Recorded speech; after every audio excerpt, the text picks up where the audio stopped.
नमस्कार. आज मी तुम्हाला अतिशय टेस्टी आणि स्वादिष्ट असा आलू पराठा बनवून दाखवणार आहे.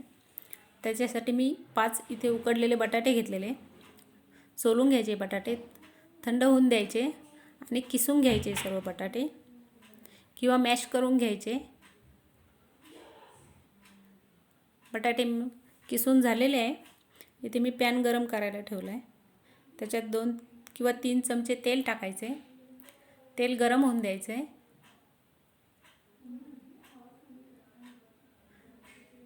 तेल गरम झाल्यावर त्याच्यामध्ये 1 चमचा अद्रक लसूण पेस्ट टाकायची किंवा अद्रक लसूण पेस्ट टाकल्याऐवजी तुम्ही किसून पण घेऊ शकतात. अद्रक आणि लसूण चांगलं परतून झाल्यावर इथे मी 4 मिरच्या घेतलेल्या आहे, बारीक चिरून घ्यायच्या आहे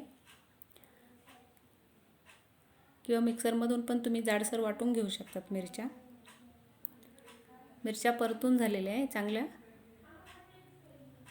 गॅस लो ठेवायचा आहे. हळद टाकायची अर्धा चमचा. लाल तिखट टाकायचे, लाल मिरची पावडर.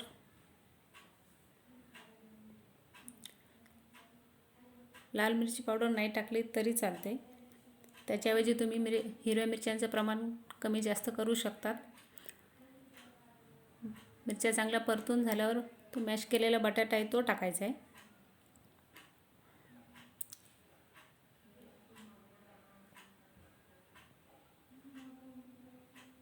मीठ टाकायचे चवीनुसार.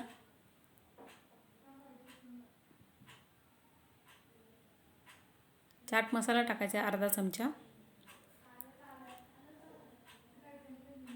आणि लिंबाचा रस टाकायचा 1 चमचा.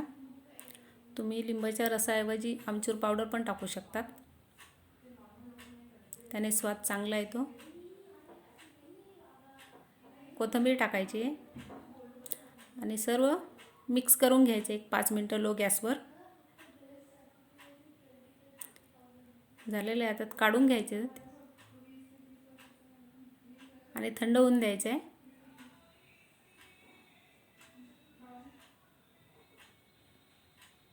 पीठ भिजलेलं आहे. अर्धा तास झालेलं आहे. पीठ चांगलं भिजून गेलेलं आहे. परत 1 किंवा 2 चमचे तेल टाकायचे आणि परत चांगलं मळून घ्यायचे.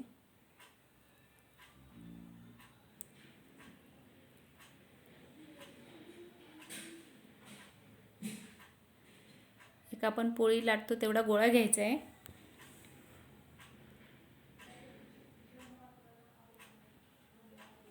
पीठ लावून घ्यायचे आहे त्याला.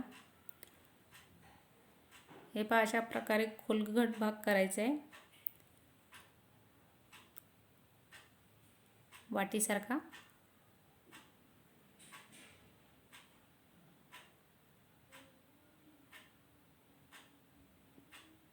त्याच्यामध्ये तो मसाला भरायचा आहे भाजीचा.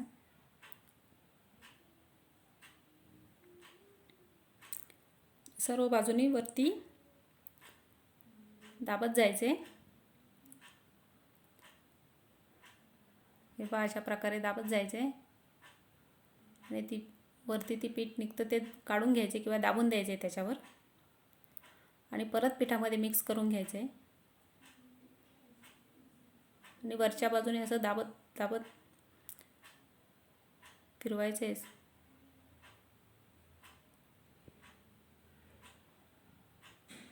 आणि ज्या साईडने बंद केले ती साईड खाली ठेवायची, खालच्या बाजूने ठेवायचे आणि हळूवार लाटायचे.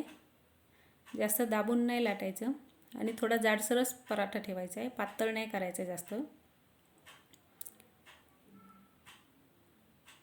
कडेच्या साईडने लाटायचे, मध्ये लाटायचा नाही पराठा.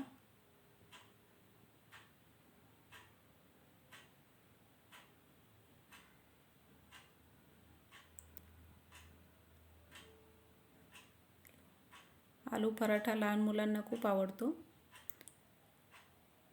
अतिशय टेस्टी आणि स्वादिष्ट असे पराठे लागतात हे. तुम्ही याच्यावर घी किंवा बटर पण लावू शकतात. मी तेल वापरलेलं आहे.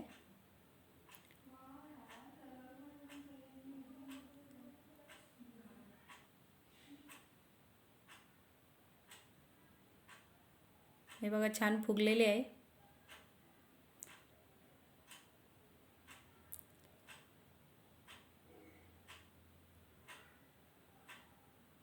चांगले ब्राऊन होईपर्यंत चांगले शेकून घ्यायचे, भाजून द्यायचे चांगले। अशा प्रकारे सर्व पराठे बनवून घ्यायचे।